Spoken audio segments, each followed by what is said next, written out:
على حبيبك خير الخلق كلهم مولاي صل وسلم دائما أبدا على حبيبك خير الخلق كلهم. The day of judgment, books of God. This might be so. And the hereafter, we do feel that these things are true. Do feel. But it is our feeling. We don't have the conviction.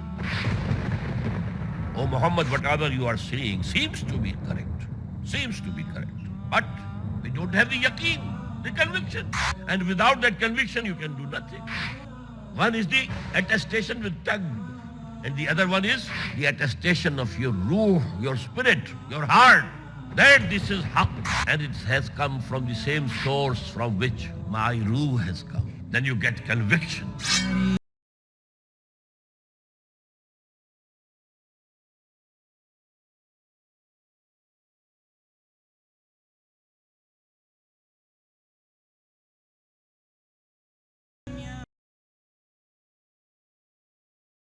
إن نظن إلا ظنا وما نحن بمستيقنين.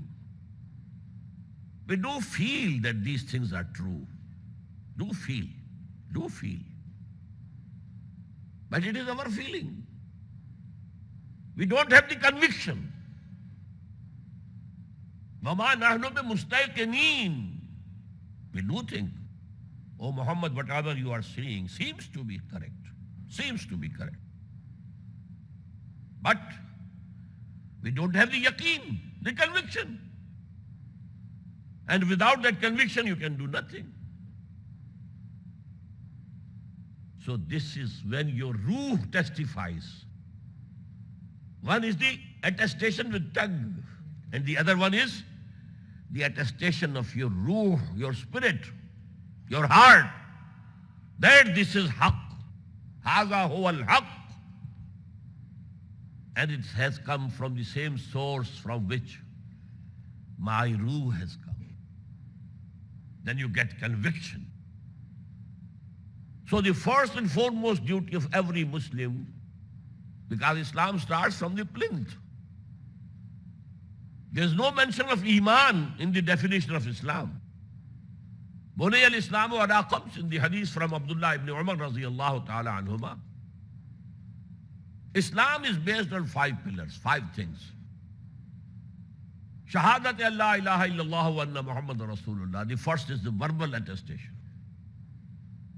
Here belief or certainty, it has not been mentioned. Shahada, external thing.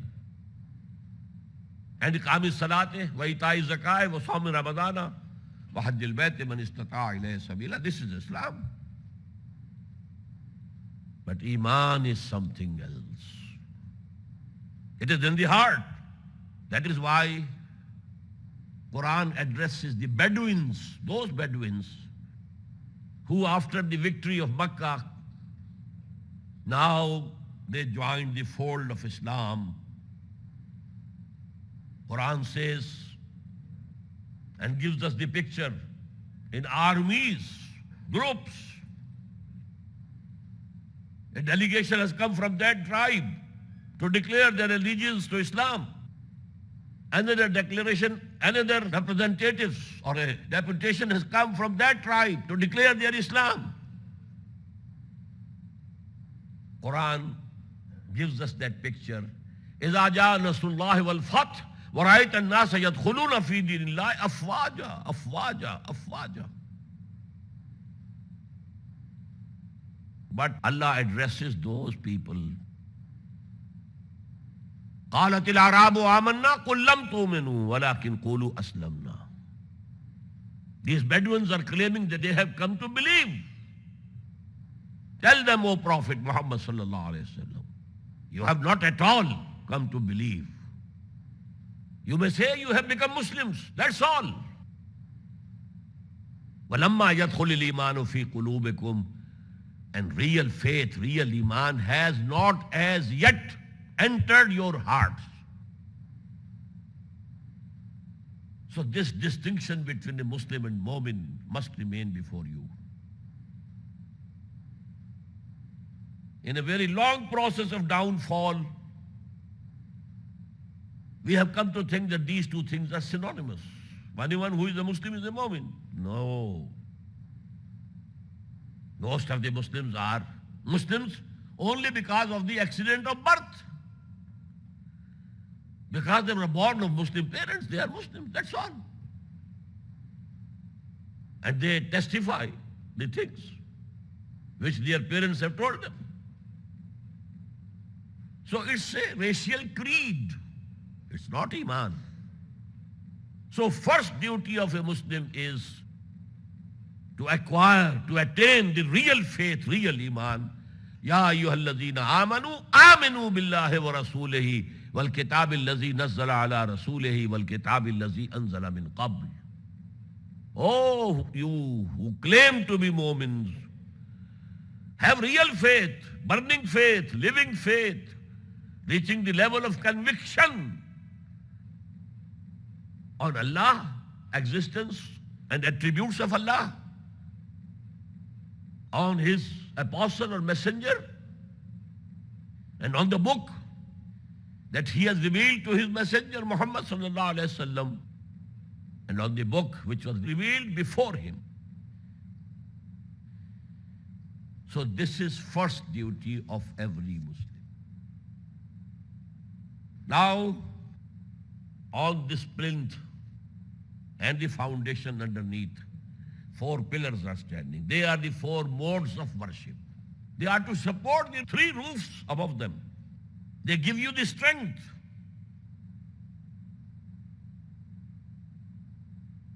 These are as-salah, as-sawm, as-zakah, al-hajj. I need not go into any detail. These things are known.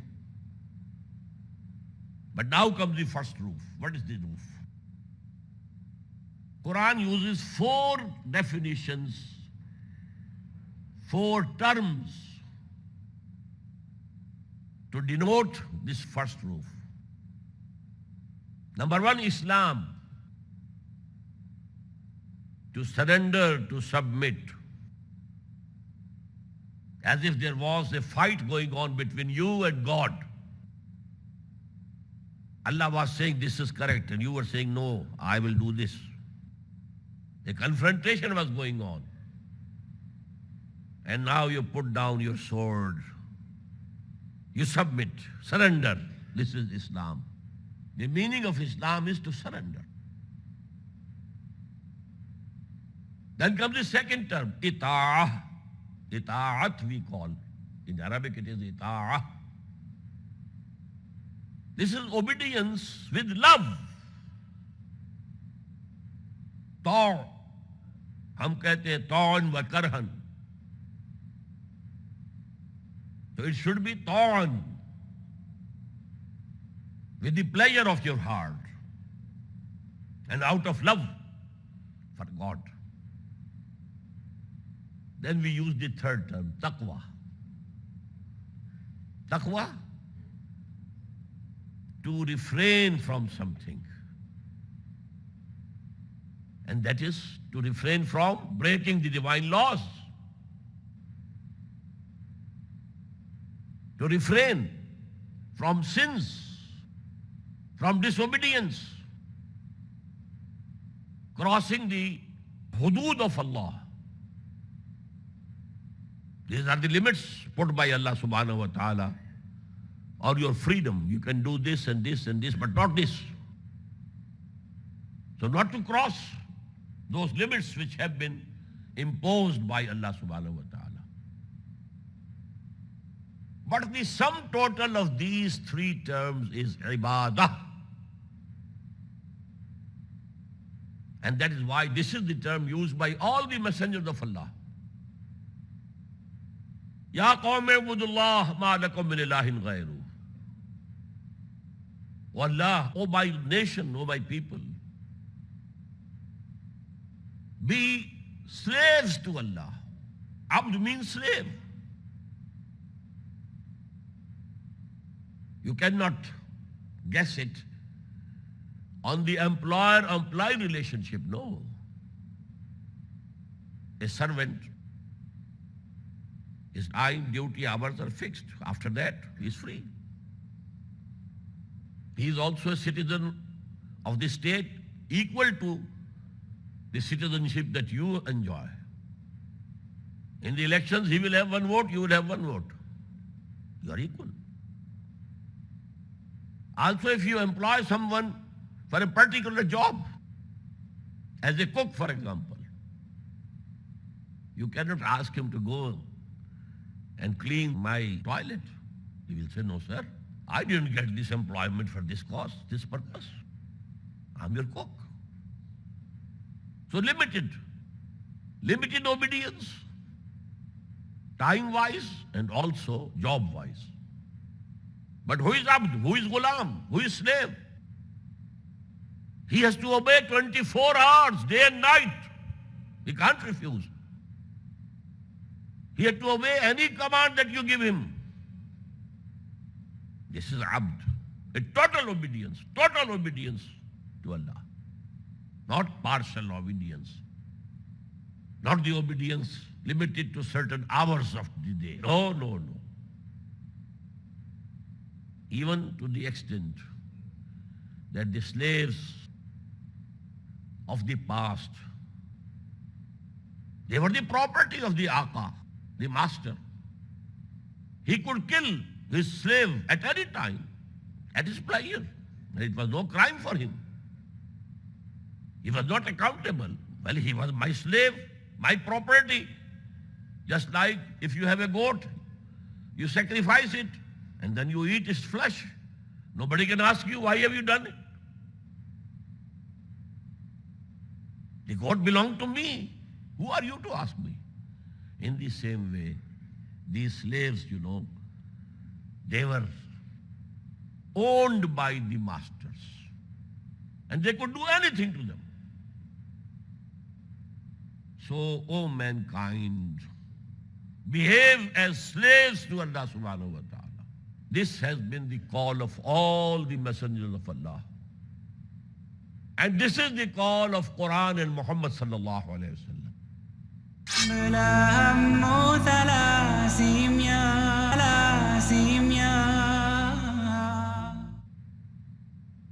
In Quran, first of all, is Surah Al-Fatiha. It's a preamble, so to say. And the essence of that prayer that Allah subhanahu wa ta'ala has taught us, it's a prayer. First, we are praising Allah. Alhamdulillahi Rabbil Alameen, Ar-Rahman Ar-Rahim, Maliki Yawmiddin. And then we are making a solemn pledge with Him. Iyaka na'budu wa iyaka nasta'een. We shall behave as slaves to you. And we shall need your help. We ask for your help for that purpose. Because to declare yourself a slave to Allah is easy. But to really behave as a slave to Allah is very difficult. As Iqbal says, Chumi goyam musalmanam belarzam ke danam mushkilate la ilara. When I say I am Muslim, I have surrendered myself to the will of God, I tremble, I shiver with fear. Because I know what are the difficulties in the way of behaving as a slave to Allah. So then we ask, the real prayer comes now, Ihdina as-sirat al-mustaqim. Show us and guide us on the straight path. And now the whole of the Quran is a reply to this request of yours. Beginning with Surah Al-Baqarah, Alif Lam Mim, Zalikal Kitabul La Rayba Fi, Hudal lil Muttaqeen. This is the guidance. And then in first two rukus, 3 types of persons have been discussed. Because this surah was being revealed in the 13th year after the beginning of Wahy. 12 long years had passed at Makkah. So now there were those people who accepted the guidance of God and Quran. And what were their signs? What was their behavior?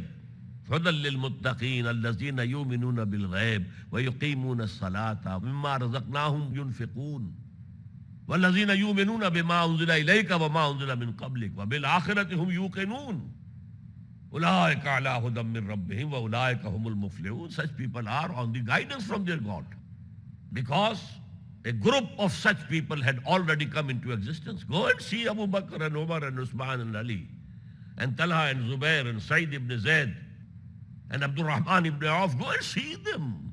The embodiment of this ta'aleem is already present before your eyes. But then there was the second category who refused to accept. And they were adamant. No amount of persuasion and dawah was effective on them. Abu Jahl was there, Abu Lahab was there, and most of the Makkah was there. So then now Quran describes, إِنَّ الَّذِينَ كَفَرُوا سَوَاءٌ عَلَيْهِمْ أَنذَرْتَهُمْ أَمْ لَمْ تُنذِرْهُمْ لَا يُؤْمِنُونَ. But this is not for all the people, all mankind. No, these people to whom the message of Allah has been conveyed totally to the maximum.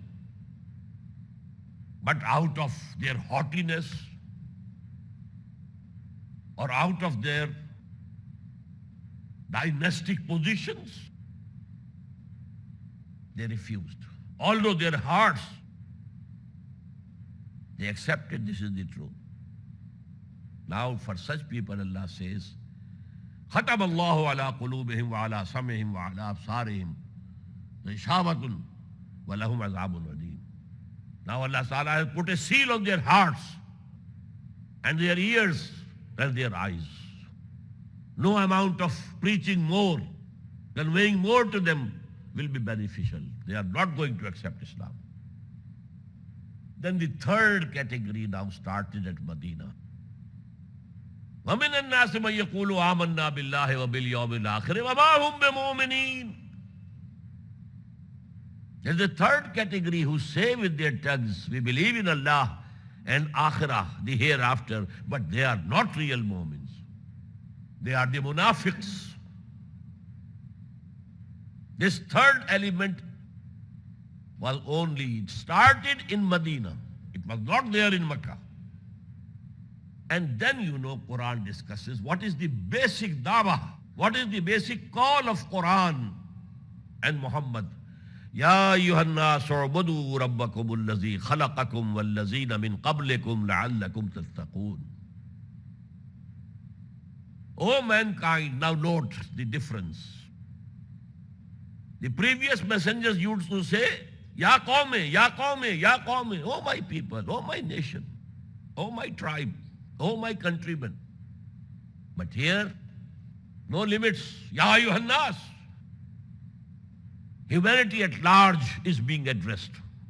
Ya ayyuhan nas. U'budu rabbakum allazi khalaqakum. Behave as servants and slaves with your Lord who has created you. And not only you, also those who were before you. So that you can be saved. You can be saved on the day of judgment from the fire of hell. So this is the first roof. Islam, to surrender. Ita'ah, to obey. And forgive me, I didn't explain regarding ita'ah. It has to be total, not partial. Partial obedience is no obedience at all. Quran declares in the same Surah Al-Baqarah, أَفَتُؤْمِنُونَ بِبَعْضِ الْكِتَابِ وَتَكْفُرُونَ بِبَعْضٍ. Do you accept some of our commandments and rules given to you in our book, and you reject the other part of the commandments? فَمَا جَزَاءُ مَنْ يَفْعَلُ ذَلِكَ مِنْكُمْ. There can be no reward or punishment for those who take to this attitude, partial obedience. إِلَّا خِزْيٌ فِي الْحَيَاةِ الدُّنْيَا. Except extreme humiliation in this life of this world. And on the day of judgment, they will be thrown in the worst punishment. وَيَوْمَ الْقِيَامَةِ يُرَدُّونَ إِلَىٰ أَشَدِّ الْعَذَابِ. Ashad. Most severest punishment will meet you. So Islam has also been total. Ya ayyuhallazina amanu udkhulu fis silmi kaffa. You have to enter the fold of Islam in totality. All aspects of your life, individual as collective. Then itaat, it has to be total. Then taqwa, you have to avoid all, breaking all the laws of Allah subhanahu wa ta'ala. And this goes on to make ibadah with one addition. Islam and itaat can also be forced on you. Some nation comes and conquers you, you have to obey them. But you are obeying them per force. Not from your hearts. Not out of love. But becoming a slave to Allah, it has to be out of extreme love for Him. Total obedience plus extreme love of Allah. They go to make ibadah. Ya qawmi ibudu rabbakum. Ma lakum min ilahin ghayruh. Ya ayyuhan nasu ubudu rabbakum allazi khalaqakum wallazina min qablikum la'allakum tattaqun. So this is the first roof. Now I said pillars are going up. And they are supporting the second roof. What is that second roof? When you have become a servant of Allah, a slave of Allah, you are obeying Him in all aspects of your life. Now the second roof is confronting you. To convey and preach the message of Allah to others. And here also you can find a number of terms Quran uses. Tabligh. Tabligh, to reach out to somebody or some people to convey to them the message of Quran and Allah. Tabligh, you have to reach out. Dawah, call them towards the way of Allah. Now this is the two aspects of the same process. Reaching out and bringing them in the fold of ibadah of Allah subhanahu wa ta'ala. Ud'u ila sabili rabbika bil hikmati wal mau'izati al hasanati wa jadilu billati ahsan. وَمَنْ أَحْسَنُ قَوْلًا مِّمَّنْ دَعَا إِلَى اللَّهِ وَعَمِلَ صَالِحًا وَقَالَ إِنَّنِي مِنَ الْمُسْلِمِينَ. Tabligh. Even the Prophet was warned. يَا أَيُّهَا الرَّسُولُ بَلِّغْ مَا أُنزِلَ إِلَيْكَ مِن رَّبِّكَ فَإِن لَّمْ تَفْعَلْ فَمَا بَلَّغْتَ رِسَالَتَهُ.